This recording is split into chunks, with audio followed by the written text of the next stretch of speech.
So welcome to the program level SLO and assessment plan workshop. I'm Kim, and because this is a smaller group, I want to make sure that you ask a lot of questions, interject anything. Comments are always welcome for these type of workshops. So we're going to be talking about program level SLOs and assessment plans, which is a little bit different than course levels. You all have been working on your course assessment plans, so let's try to think program level. So, basic introduction. One of the things when you start to think at the program level, you have to think more than just, this is just a collection of courses and things. What do you want the students to know and do when they leave your program? Now, for the nursing department, it's going to be a little bit easier than for physical education because you have to understand what kind of students you're capturing. Are you capturing your majors? Are you capturing general education students? You know, what is it that's important for the department to look at their program level? ESL, because you have a variety of different tracks that they go through or areas of concentration or whatever. You have to define that out for everybody. So it's just not taking the outcomes from all these various courses and lumping them all in and making a program assessment plan for all of this. It's a little bit wider than that. But you want to think about how does your program prepare your student for the next level, be that the next level in the college, the next level at a university for transfer, or into the workforce. So that's what you need to be thinking, a little bit broader, more globally. What do you provide for the student? What do you want them to know or do when they leave the program? Okay, the purpose of doing these kind of assessment plans is to provide you with some type of system so that you can talk about, as faculty, talk about the learning that's going on in your program, the impact your program is having, both positives and perhaps areas that maybe need some refinement. So this is basically trying to have some type of written plan in place so that you can have these kinds of discussions. Now, all of this is part of the college's broader program review process. The outcomes assessment will provide you evidence that you will be citing in your program review process, which then moves on forward into the decision making for budget and facilities and personnel and all of this. So it's all linked together, and having this type of written assessment plan then can provide you with that type of documentation, provides you with the structure for the discussion and dialogue. It helps you manage. And one of the things here that's very nice is if a key individual leaves, you still have a plan in place so that the department keeps moving forward, the program keeps moving forward, and all of this.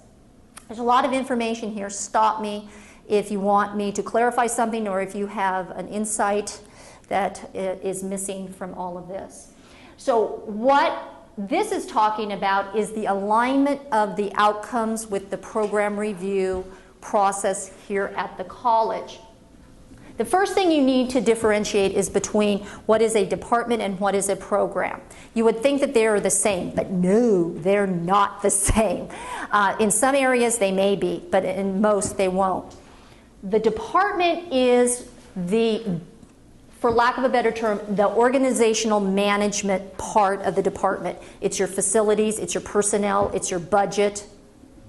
And I believe all of you have put in, whether you know it or not, your department has put in program review, a mission statement, and all that information for your department. That is already in our database, and that was done last year. Now, your program has to do with the curriculum part of your department. So the program the instructional curricular part of this. And that's what you do your outcomes assessment on. You're assessing the SLOs for that. Does that make sense? It's a nuance, but it's important so that you understand the language, so when people ask you for certain things, you understand what's going on. A department may have several programs within a department. A department may just have one program in a department. Physical education just has one program, and it's also called the physical education department. So that's, okay? You have two, that's right. You have two, even though it's one department. See, there you go. You're getting the hang of this. Okay, mission, goals, and programs. These mission statements, you will have a mission statement for your department, which is the overall, but you also are going to need a mission statement for your programs, okay? You've got two programs. Remember we talked about the Learning Center, the ESL Learning Center? It's going to have a mission statement, but then the ESL program is going to have a mission statement too. ESL has two. You would not call tracks the programs. ESL is a little bit more complicated because of the nature of the way it is organized out. The way the college has organized ESL out is that you have two programs. You have an ESL program, and you have the ESL Learning Center. Now, instructional and supplemental learning. No. Now, within the ESL program, you have your different tracks, okay? But you also have the ESL Learning Center, which requires a separate assessment plan. And that's what you were working on before, okay? ESL is a little bit more complicated because you're sort of hybrid. You're called what, a hybrid program, because you have an instructional program plus you have the Learning Center, which provides service to all of that. And are you talking, the department for us would be nursing? Right. And well, you're in health. You're in LVN. In LVN. You're in VN. Yes. You're RN. Two different departments. But then what about? You have one program, the VN program. Okay. Okay. And you said what about? The MA, DMI. That's all under Allied Health. So those are the department of. What's our department then? VN. And what's our program? VN. So we're all inclusive, just one, and then the RN. We have two. What's the two? Our career ladder and our registered nursing. You have LVN to RN, and you have RN. Oh, so they have, okay. I didn't realize that. Yeah, and I'll show you where this is all listed in case, if you want more nuance on all of this. But now don't confuse courses, because you were talking about the MA courses and all of those are courses that are managed by another department. You just happen to have students who take those courses. Right. Now remember, we're talking about your program. Okay. Program. So I would recommend that you would just focus on your required courses For our your program. Okay. Like that. Now, but each of your programs need to have a mission statement because they're the instructional components. So you're going to have, in our database, you're going to have a mission statement for your department and then a mission statement for the program, which is the instructional curricular component of all of this. And then your programs are also going to have SLOs, which we're going to talk about today. Outcomes. What do you want them to know or do when they leave your program? Once you get the language down, you're okay. Everybody all right? Okay, cool. Now, on a broader level, I want you to understand at Long Beach City College, at all the colleges that are assessing SLOs, there are 3 levels that we are assessing. The course level, you all know about the course level because we've been doing course assessment plans. Today we're talking about the program level because we're going to be creating program assessment plans for our programs. And then be advised that the institution is assessing learning outcomes here. I don't know if you know, we have general education outcomes, and we're going to be assessing the general education outcomes and our Plan A, our associate's degree, in a variety of different ways to take a look at how the institution is doing as a whole for all of this. Okay, so that's another alignment access that you need to be aware of. And so here's just a visual flow chart of all of this. You have your courses. We have a variety of different courses. We have GE and transfer type of courses. We have occupational and developmental courses. All of these courses are going to have course SLOs. They're all going to have assessment plans. We're going to be assessing at that level. All of our courses all align with some program somewhere. And our programs are going to have SLOs. We also have instructional program outcomes that all of these courses can align with. General education outcomes that I mentioned before are part of this, is a part of this. But then all of this links to the mission of our college, which is the whole big alignment of all of this. Everything needs to relate. We do not want to have a course just floating out here, not attached to anything. We do not want to have a program just sort of floating out on its own. Not everything needs to align and dovetail into everything else. And everything ultimately goes to the mission of our college. The whole point of why we're here, the mission of our college. So everything then filters down in. Does that make sense? Okay? So there is all this alignment that is going on for all of this. Now, one way we're going to align, I'm not going to go over this a lot right now, is that, but once we get our program level outcomes, we're going to be doing as an instructional faculty at the college something called curriculum mapping, so that we can actually trace the alignment of all the courses and the programs and everything up through and around and together. And that's what all of this is. How do your program SLOs link to the college's instructional program outcomes? And then we're going to show how those outcomes lead to the college's mission. In fact, we've already done that.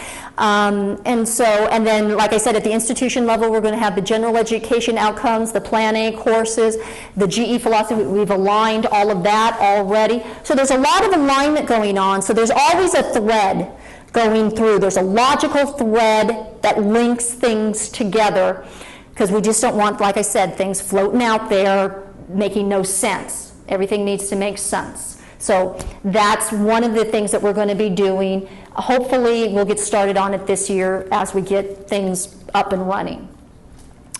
Okay, this is why it's so good to have this kind of visual alignment and do this kind of work. It will help you with all of this. And you can see it works. It helps the students, it helps the faculty, it helps the institution. It works at multiple levels for this, for courses and programs and student learning. And it's just to make sure that it answers a lot of questions. Okay? All right. Now let's talk about program SLO assessment, student learning outcome assessment. There are two really great reasons why we should be assessing student learning outcomes at a program level. The first one you can see is it's a way to document best practices. What's going well, what works, what is developing and creating, and it provides faculty within the discipline to talk about the pedagogy, the curriculum in some type of structure. So that's one really great thing that can come out of this process. Another item that is very, very helpful is to provide better evidence on outcomes. One of the things that I don't know if you've heard of the ARC data, ARCC. This is the required evidence and data that the Chancellor's Office mandates for every community college. But these are very broad measures. What's your transfer rate? What is your FTEs and your WISH? How many certificates do you confer as an institution? Things like that. Those are very broad measures, and that's what we call achievement data. And that's one way. But it really, that information doesn't tell the whole story about what's going on here and in the instructional side of our college. The program level assessment of student learning outcomes will help us get that more granulated evidence so that we can provide context for these broad measures, so that we can really tease out what's going on in our programs and the learning that is transpiring, or if something's not working, we can figure out why it's not working and then improve student learning, which is the whole point of assessment of student learning outcomes. So program level assessment can provide some very interesting and engaging opportunities for faculty, for students, for staff, for the administration, for management, for all of us to work together to try to improve student learning, thus student success, that we're all here for. And that's what we're talking about here. Okay? You guys doing all right? Okay. Okay, defining a program. It's cumulative learning. It's not pick an outcome from this class, pick an outcome from this class, okay, thus we have a program. You need to step back and think a little bit more broadly about what is the cumulative learning you want that student to walk away from when they finish your program. Like I said right here, it's holistic mastery of the knowledge and the skills. Rudy, we had talked about before about how that ESL is more like a hybrid program, and I said it was a little bit different. It's because here we started out with using our curriculum guides. Our curriculum guides contain our degrees and our certificates. So you want to make sure that the outcomes that you're identifying capture that information. But we started with the curriculum guides, and then for any of the more difficult areas, difficult being a good thing in all of this, then we put together all the pre-collegiate, non-credit, standalone type of courses, hybrid programs, like for example our library is considered a hybrid program. They have an instructional component, but they also have a service component that they provide to the college. So they're considered a hybrid program. And then we have cross-curricular programs. Honors would be a cross-curricular work experience would be considered, because they have, they span a variety of different disciplines here at the college. So we have different, but by doing this configuration, we've captured everything, we hope, in all of this. So I think we're pretty much there. So basically it's your curriculum guides. So, and for those that don't have curriculum guides, then we've made accommodations for all of those. So basically we're going by your curriculum guides, okay, on all of this.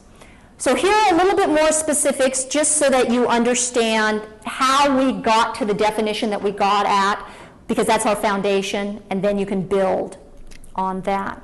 But basically what I just told you is this slide right here. Does this make sense to everybody? Okay? Great. All righty. Next. All right. You want to make sure that when you're thinking about your program and how you're going to assess the students that are going through your program, you want to make sure that you're thinking about all the stakeholders, because this information can be used obviously for the faculty and the students in the, within the department and the program, but also it might be important for the community too. Advisory committees for the vocational area. We want to make sure that your mission and your SLOs are published so that all the stakeholders, not just the faculty, are aware of them. That's why we're going to be placing program mission statements and SLOs on the curriculum guides for the next year. We're recommending that if you have a program website, that you put this information on your program website, any other official material at the program level, just so that everybody is aware of, you know, what our outcomes are and what our purpose is here for our programs. Okay, here's the entire outcomes assessment process. 5 steps. This is the 5-column rubric, right? Have you all done an assessment plan for a course so you know what the 5-column rubric is? I see some heads bobbing. Yeah? Like that? Okay.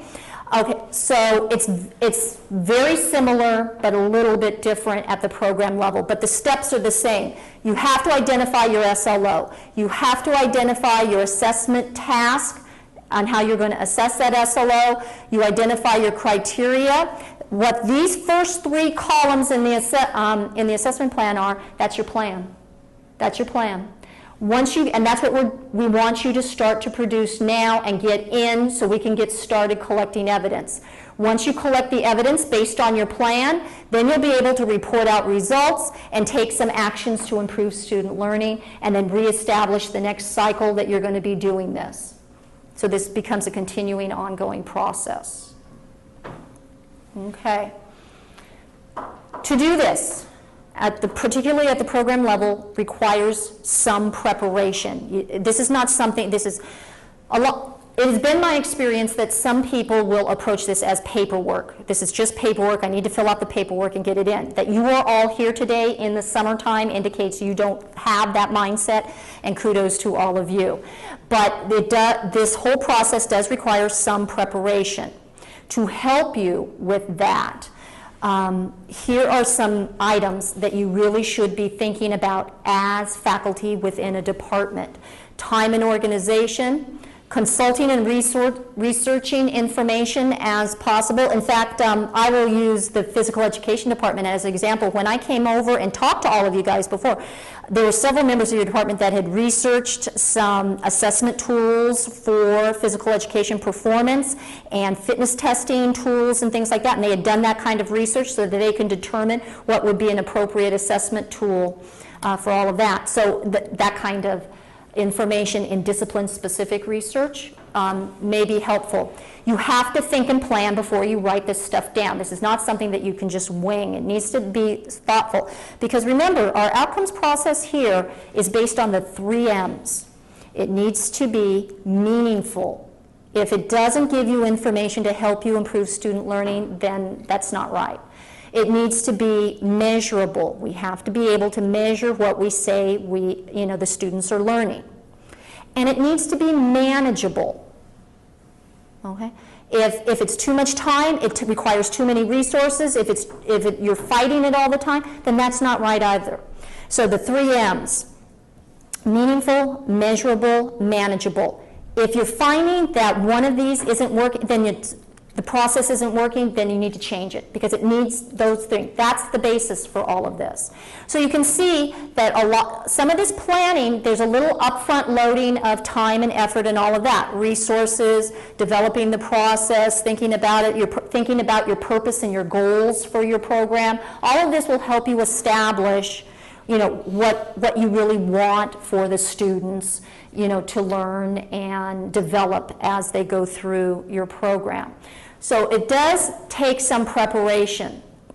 Now, then you can go on to develop your plan, and that's the first 3 columns in the program assessment plan document. Okay? So there it all is. Let's go into each one of these. Here's a visual. Do you remember? This is a visual of the assessment plan, right? It looks familiar. If you've done the courses, it's the same thing. You have the outcomes here, the assessment task with all of the prompts, and then the criteria with all of the prompts. Then you start to collect the evidence before we go here. But this is all that we need to get done right now to get it started. Okay, and that's what we're asking for right now. Okay? Column number 1, the SLOs. Here again, focus on a few key learning outcomes. We're recommending 2 to 5 per program. The more you do, the more you do. Okay? So that seems to be a reasonable range that we're recommending. 3rd bullet down, it's impossible to measure everything. Please just buy into that right now and you will make your life a whole lot easier. But what are the essential learning that you want a student to go away from for this? Definitely knowledge and skills, possibly attitudes and values, but I am going to give you a caveat. If you really put down an attitude or value learning outcome, you have to be able to directly measure it. And say it. It's hard. It's hard to directly measure a student's attitude or value in this. It can be done. And there are tools out there that can do this. And if this is truly essential for your program, then absolutely you should include it and embrace it and delve into this. Okay? But I just did want to give you a word of caution. But absolutely all of these categories are appropriate. Okay. SLOs continue. These are broader statements. You're not going to write these statements as specific as you would for the course level, just by the nature.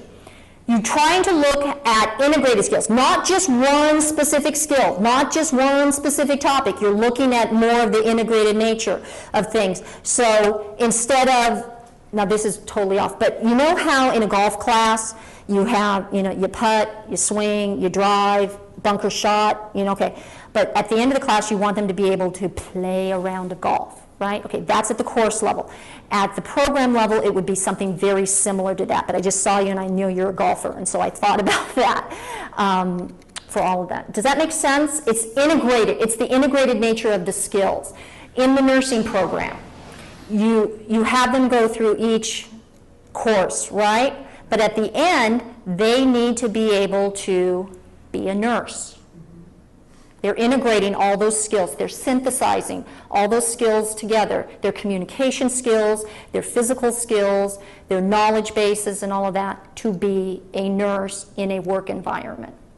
Let's say something like, it's the integration of the skills. So with the golf game, just to get back to that, what is the, if the course goal is to be able to play a game of golf, what would be different with the program? Well, the program just doesn't do golf. Oh, The program has, Many different classes. yeah, tennis, golf, Golf, Right. badminton. yeah. yeah. And then here again, you guys have to decide how you're going to divide your curriculum up for all of this. And this is all the planning process and all of that. Okay? Like I said, 2 to 5. Now, development options. There are different ways you can approach this, which is what you were talking about right now, different ways that you can approach this. I got another slide on that one, too. General rules. You need approval by most faculty to need to buy into the program. You see, I see most. Unanimity is not a goal here. Consensus is. Okay? Let's see. This one is important too. At least one distinct program level SLO must be identified for each program. We have several departments that have multiple programs in their department, and the programs are very close and similar. But because they are distinct programs, they need to have at least one distinct SLO. I can see where an SLO might be relevant for several programs within a department, but if that's all you have, then there's no reason to have distinct programs. You need to have at least one distinct SLO for each program. Then you may have common ones across the board within a department. But It's hard in ours because they both will. you're going to be the exception. You know, like every Yeah, rule, you need to have you're going to be the exception to the rule because of your outside licensing agencies and all of that. Absolutely. So yes, you're beautiful. The exception to the rule is sitting right here. So there you go. You're so exceptional. All righty. Development options. Now here are some ideas on how you can approach program level. You might want to begin with a major. Remember I said you had required courses and recommended courses? You may just want to focus on the required courses. If these are required, then everybody's got to take them. Then you may just want to assess the integrated learning based on those required courses. That's one approach to all of this. Begin with the capstone course or experience. This is the nursing department because you guys are sequential, right? And you have first semester courses, second semester, third semester, fourth semester. Well, your fourth semester, that's your culminative, that's your capstone, right? So for you, that would be your route, I would think, that you may want to take, and then take that capstone course experiences, and then that's basically the program experience for all of this. Areas of concentration, Rudy, ESL, right? You have different areas of concentration. You have the vocational route. You have, I think, what were they telling me? The Pre-academic. pre-academic and the academic. Okay, you have areas of concentration. You might want to have an SLO in each one of these areas of concentration. If you have certificates in your program, you got to make sure the SLOs capture the learning that goes on in the certificates.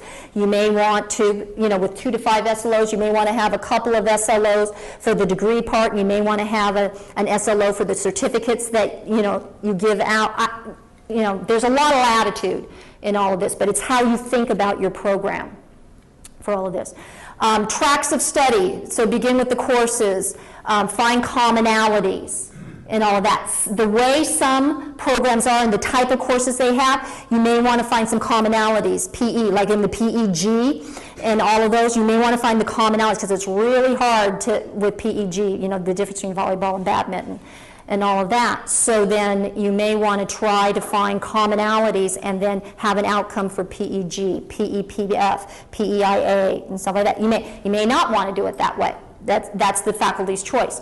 Or you can begin with a curriculum map. I talked about how you draw out all your courses and how the thread all links to everything. And a lot of times when you produce a curriculum map, you can see things that you hadn't seen before when you get it all visually laid out, and then you can see where the program's outcomes should be. So it's a little bit different. The development of this is a little bit different than course level. But you have a couple of different avenues to do this with. Now, the second column is your assessment tools. And I'm going to pause right now and tell you, to do program level assessment plans, it's probably, from the information I'm getting back from faculty, it tends to be easier to develop your outcomes along with your assessment tools simultaneously, so that you know how you're going to be assessing the outcomes, so that it all blends together quite nicely. You really shouldn't be doing the outcomes, then the assessment tool, then column 3. Tends to be more of a holistic approach, works better for program level. We didn't do it that way with the course level because of how we had to get things up and running, but now that we have a moment, not a lot of time, but a moment, you might want to think about doing this. Look at your assessment tool that you typically would be using for your programs, if it's a portfolio, if it's a written test in your capstone course or something like that. And then that might inform you as to how the outcome should be phrased for all of this. Okay, assessment tools. Like I said, a curriculum map is one really nice assessment tool that you might want to use in all of this. But then also, you might want to take a look, here again, what are their exit knowledge and skills and attitudes when they do this? Are you going to be looking at student development? Some of our programs look at the growth of the student throughout the program. I know I'm thinking of another department that is going to do this in their program, and so they're going to follow and track their students as they grow and develop and assess them accordingly, instead of at the, and look at, where they started and then their accumulation of knowledge. Is there a specific program-specific learning? And that's where a pre and a post test might come in. Our library technician program is going to be doing that. They're going to be giving them an exam when they come into the program, then they're going to take all their and then they're going to give them the same exam when they exit, and to see what have they learned. And that's very program-specific learning. So you have a lot of different ways to do this. Outside agency data, your licensing agency data can be used as an assessment tool. Here again, it's a broader achievement data type of assessment tool. But if you have a licensing or testing agency to do that, and I had mentioned the ARC data before, that's college level evidence. We all have access to that through our Data Depot database that is here at the college through the Office of Institutional Effectiveness. So for the outside agency data, we have our students take an ATI test and the NCLEX exam for them to become an RN. Right, and then you get semester feedback from them, and you could be using those. In fact, when I came over and chatted with your area, those were some of the things that they were putting in. All right. And all of that. So, and that is one of the measures. It's not the whole measure, because that's not a direct assessment of the learning, but it does provide you with very good information. Judy did that also with the VNs and stuff. So, just so that you can wrap your mind around this. Okay, here's some other considerations, and I mentioned the term direct assessment, direct versus indirect. Direct assessment of student learning. You are looking right directly at, it's not indirect where the student said, you ask the student, did you learn a lot? Yeah, I learned a lot. Okay, well, that's an indirect measure of learning. You are directly assessing what do they know and do for all this. How have they demonstrated their knowledge that they have obtained? How have they demonstrated the skills that they have obtained? That's direct assessment of learning. You can decide, are you going to put this assessment, this program level assessment, in a course like in your 4th semester final, you can figure out a course where all of this is embedded, or is this going to be more programmatic assessment? Our music department is working with jury results, and they do a lot of jury assessment outside of the courses where the students have to come in and perform and all of that. They're going to be using that assessment information, and that's not embedded within a course, that is the but that's what they're doing for their majors.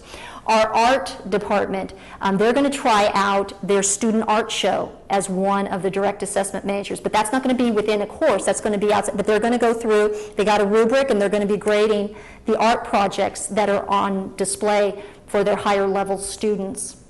But that's an example of programmatic. It's not within a course, it's outside of the course. Performance versus self-reporting, I talked to you about that, right? You don't want the students to, even though the student self-reporting can be very informative, it's not direct, and so it needs to be done in conjunction with. And that's what I said down here. Use all direct or a combination of direct and indirect at the program level. That's acceptable. So if you want to do a survey of the students, that's great, but that's an indirect measure. So you also have to have a direct measure along with it. This is just good basic assessment principles that we're trying to follow here. Okay, so here are some examples, direct assessment methods. Here are some examples that you might want to think about when you do that. Indirect assessment methods. There are more on the Outcomes website, outcomes.lbcc.edu. There's more information about this besides in your handout and all of this right now. Okay? Kim? Yes? I don't know if this is something different, but with the SUOs and the Learning Center, you know that we're going to probably put out a survey. Yes. I think I mentioned that. Yes. Now, is this for every indirect, you need a direct principal apply to Learning Center? SLOs. Just only, SLOs. not SUOs. Okay, smiles back, okay. Good, good. Yeah, this is just, no, indirect measures are perfectly acceptable for SUOs because of the nature of them. Okay? Okay, now, column 3, along with your assessment tool, you need to have criteria and expectations. What is the expected level of achievement that you want for this outcome, this particular outcome? It could be a percentage, a fraction, a number of what it is. Because right now we have no previous assessment evidence, most of us don't have, we're just going to sort of set a benchmark for ourselves at this particular juncture and then see if we're going to hit it or not, and then we'll develop our knowledge base better from that point as we move forward for all of this. The success criteria is related to the assessment tool that you're using. What is the minimum level of success used on that assessment tool, and define that for the success level. And then who will be assessed? You do not have to assess every single student. You may want to. Depends on the number and the size. So here are some information. What do you find informative? What would you, as a program, find informative for you to assess? Remember, that's that M, that meaningful one that we were talking about. You decide. You can see, I'm hoping, that faculty make a lot of decisions and have a lot of choices and have a lot of flexibility built within the structure of this process. Quick Yep. question. In the case of my discipline, to write an effective assessment, essentially what you do is you produce some sort of tool that is native speaker level. In other words, if you do it within an ESL program, probably no one will get 100% on the assessment. That's okay. But, okay, so, Realistic, real world. right. But what, I guess what I'm thinking is in terms of, let's just say it's 3 years down the road, somebody opens up the files and says, oh, your students were only getting 60% on their exit assessment. What's going on in your department? I don't think anybody's going to come in and say that. I'm hoping that the faculty says that to themselves. You know, we had a benchmark of this, but we're only getting 60%. So now you take the My point is, though, structure. that 60% might be a very good score. If the assessment's written, in our case, The to way- be native, absolutely. in other words, where only a native speaker who's spoken English their whole lives might get 100. When you report out your results, we're not going to talk about that today, but in those columns, it provides you it has prompts for sections. What are your key findings and what are your conclusions? And that's when you explain it, right there. And you explain the rationale and all of that. Okay? So everything's documented. And like I said, this provides for that more granulated analysis so that it makes sense to people. So if you report out your results correctly and clearly, you probably wouldn't have this scenario that somebody says, well, why is it this way? Because you would have all that information already in your assessment results, reporting out, and what actions you took and things like that. So it all should be there. But if somebody finds something that's really, then I would hope that somebody would come back and say, oh, you know what, we saw this in your results, and we want to share information. And I'm thinking, pie in the sky, interdisciplinary dialogue going on, and and sharing information, about student learning across the disciplines, not only just within the disciplines, but across the different programs, so that we can learn from each other and stuff. And this is when the Teaching and Learning Center that's being developed right here, this is where a lot of those dialogues will be hopefully taking place, and we'll have a place that we can talk as professional faculty and have these kind of exchanges. Okay, so who will be assessed? What kind of assessments? Like I said, you may want to take all of them. I think the nursing department decided they could take all of them because you can do that. You may just want program completers. You may want to look at all the students that started the program, and if some didn't, if you want to follow up with them and find out why and this and that. You can do a pure random sample. You can do a representative sample with some suggestions. You decide of what's relevant and meaningful for your department. Now, management of the program assessment plan. Like the courses are linked to the course review cycle, the program assessment plan is going to be linked to the program review cycle. So you need to complete assessing all of your program SLOs at least once within that 3-year cycle. That is our program review cycle. In fact, as I'm talking about this, I would like to suggest you actually get it done the spring semester before your program review is done, so you will have assessment evidence sitting there for you to use when you have to complete your program review. The program review subcommittee has created a 3-year cycle, and it has been published. I'll show it to you if we have time and get you that information so you know exactly when your programs are due. But you want to collect evidence up and report out probably that spring semester before the fall semester that the program review is due. Hopefully, then we have a nice little flow and we can keep this ongoing as we do this. So it does take some management, it does take some planning to do this. This is why the academic council voted to have SLO officers in the departments, because this is a lot of internal management, and so they were hoping to get that pilot project up and running so that specific individuals can be trained to help their colleagues in each of the departments to do this. Okay, cost and time, be prepared to compromise. Manageable, that M, the manageable M, right? And that's real life. Reporting occurs in TRACDAT. You've all heard of TRACDAT? And so TRACDAT is our purchase database that we're using to capture program review and outcomes assessment information. Let me just say right now, it doesn't count until it's in TRACDAT. Okay, that's our new rule. And so it's great that you all sat around and talked about all of this and you wrote down a few little things and you have it on the side of somebody's file cabinet somewhere. That's all great. But it doesn't count unless it's uploaded into TRACDAT, so it can be used. So you can use it, so other faculty can, see, so, so we can all use it. Okay? Okay. This whole process and these plans, I hope you've gotten the flavor that this is a dynamic and ongoing process.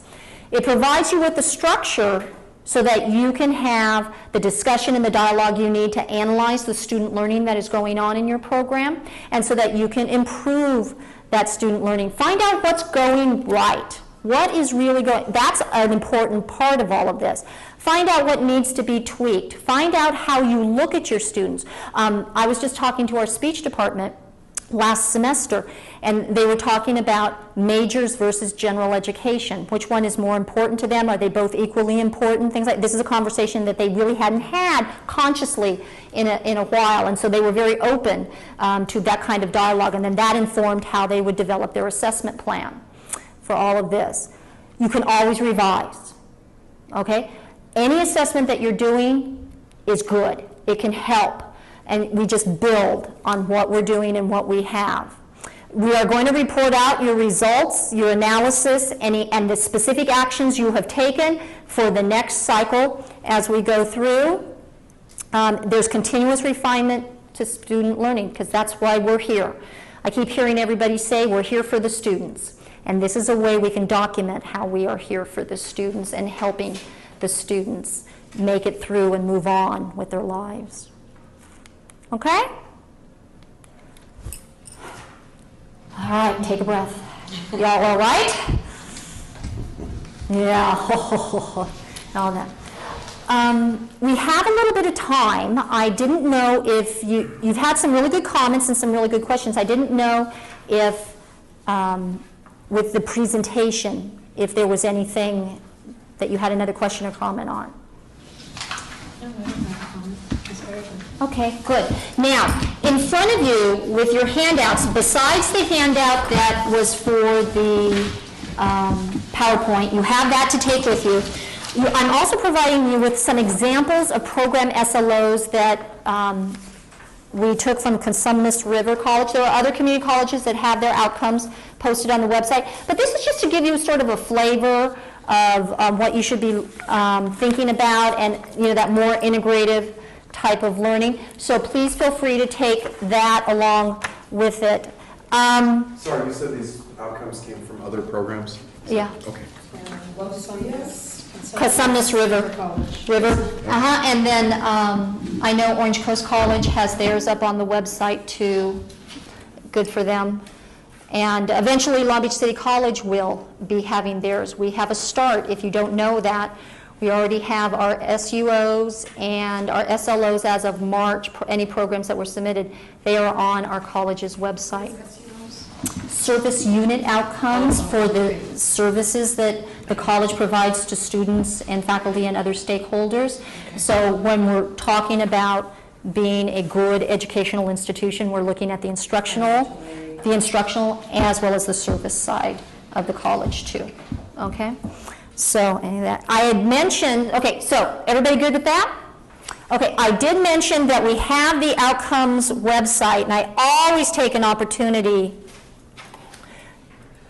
to highlight this website just to make sure that everything we talked about in here, all the documents and everything, are available on this website. The website, like I said before, is outcomes.lbcc.edu, but if you really can't remember that, take a look here. If you go to faculty and staff, and you click on faculty and staff, and you can see we have two categories here, faculty and staff resources and departments. Can you find it? You see it? Outcomes assessment, SLOs and SUOs. Okay, it's under resources, and we also have it down over here under departments, just in case. So it's in both categories, but you click on that, and that takes you to the outcomes page. Your navigation tool is over here on the left-hand side in the gray area.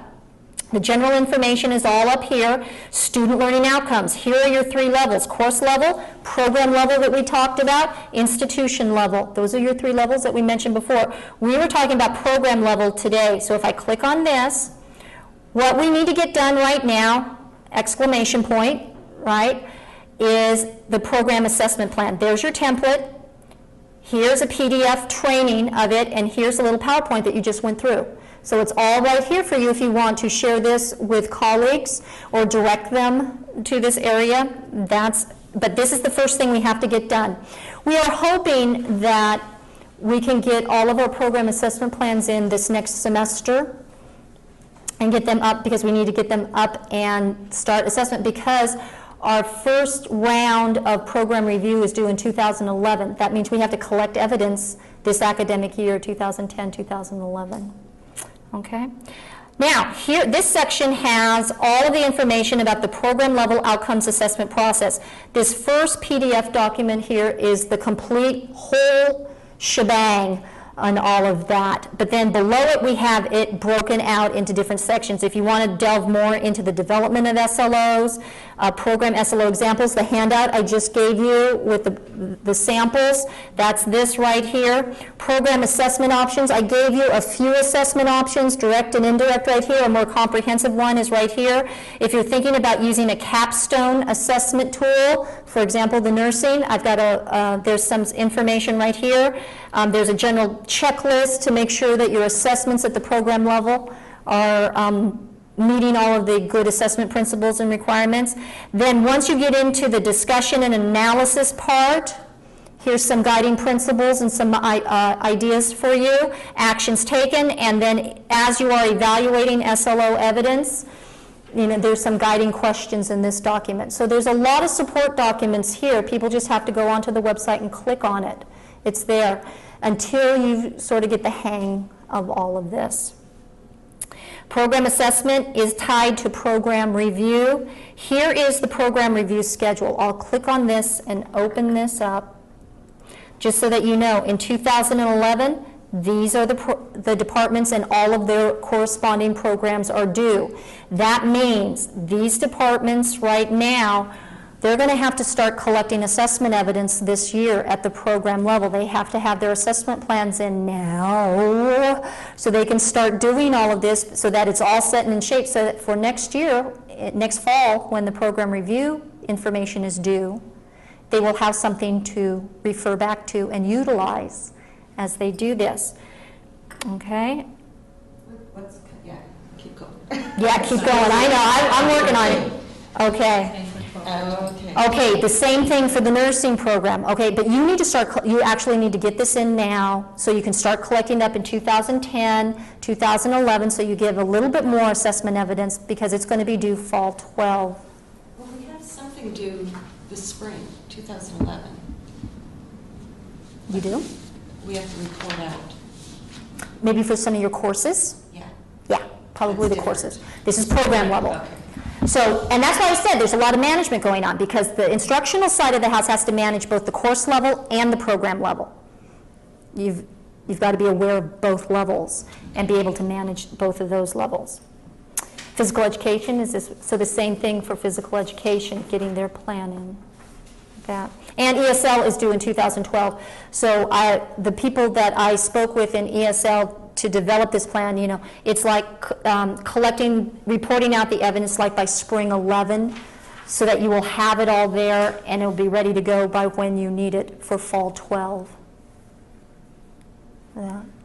Okay, and then we have the third year. And then this cycle will just repeat itself. But the information is there. I know the Outcomes website has a lot of information on it, and it seems a bit daunting. I understand that. I'm hoping that as the faculty and the college gets into this routine, we can start to streamline a few things. Everything will always be here, but we have an archive section, and we'll be putting more things in the archive, I'm hoping, as we get past certain stages, benchmarks for all of this. All the information I talked to you about program definition is all up here. A whole section on curriculum mapping, which is going to be a task that departments are going to get to participate in the future. It's already up here. Here are some of our early adopters and their assessment plans are already up there. Oh, look, vocational nursing is already up there. Yeah, so you may want to take a look at that. But anyway, so we tried to get a nice little variety of assessment plans. So examples are already up here to help a little bit with that. So that's program level.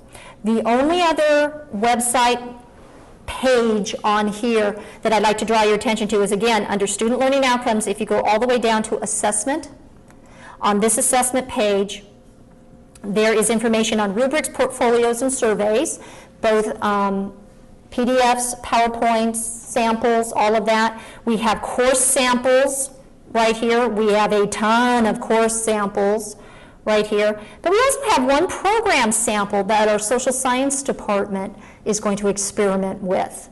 And so let me open this up. And let me go up a little bit. Just so, here again, this is a 5-level rubric. Our social science department is a very broad department, and it's really difficult to corral them all together. So what they've decided is that they're going to take artifacts from each of the disciplines and then use a common rubric to see. And so it could be a speech performance, it could be a paper, it could be a project, but they're going to collect artifacts from psychology, sociology, economics, geography, and then they're all going to sit down in a collegial discussion, and then they're going to grade that, and then it's going to tell them about the social science program for all of this. I have been listening to the Child Development Department. They're thinking about developing a program portfolio. So as the students go through the program, they build their portfolio of work, and they're going to require certain reflections and artifacts and presentations be placed in their portfolio. Then they'll have a work portfolio when they leave, but then also they'll grade that. Possibly, if you have a portfolio, they'll grade it on a rubric, at the program level. Just trying to give you sort of some ideas for all of this. Okay, does that make sense? I know, phew, I said there is a lot of planning. No, and that's why I kept hitting on the manageable. Keep it simple to start out with. But it can be changed. It's a dynamic process. It's a revisionary process. Just as long as it's meaningful to, it gives, manageable, measurable. Do that. Yeah? I know this is a lot of information. This must feel like what students feel like when they get their syllabi right at the beginning of the semester, and you go over the entire semester and all of that. But I want you to know, the website is here. The ASLO subcommittee members are here. Their names are on the website. They want you to come and ask them questions. I'm here to help you. We're hopefully getting these SLO officers up and running. They will be here to help you. They're all going to be trained. So you're going to have resources and support as we go along. And I'm hoping collegially, as faculty, we can help each other for all of this. I think that would be great. Okay, so have I missed anything? Y'all good for all that? Okay, great.